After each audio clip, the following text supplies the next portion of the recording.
when I'm writing these books, I have to do quite specialist research into quite specialist areas, because you can't write about the later years of Henry VIII without really addressing the question of his health. I mean, he gets extraordinarily fat, hugely overweight. He's obviously sick, he's got some wound in his leg, he's obviously tremendously ill, he's nauseated a lot of the time, and my opinion is that really from the time of probably the death of Anne Boleyn, he's becoming mentally ill. He's actually mad, I think, by the time he executes Catherine Howard.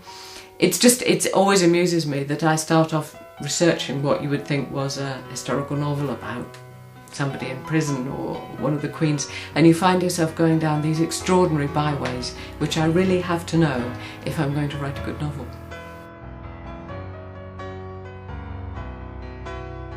In the Tudor period, if your husband wanted to beat you, he was legally allowed to do so.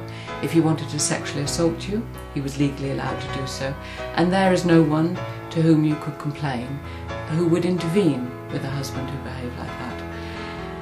It's, in many ways, you know, it's an appalling situation for women, and what's so inspiring for me is out of this appalling situation, we find these incredibly courageous women who manage to make their own lives. Someone like Elizabeth I takes a choice not to marry at all. Someone like Mary Tudor makes a disastrous choice of marrying, hoping that she will give England an heir and restore the Catholic faith to England with a Catholic royal husband, and really condemns herself to a lifetime of illness and terrible unhappiness. So it's very, very high risk for women, whatever they choose to do. It's terribly high risk for them, and to see these women come out through this society and make their own lives and be determined to find their happiness sometimes and their fortune, I find incredibly inspiring, and I really admire them. I find that I get very fond of them as I work on their stories.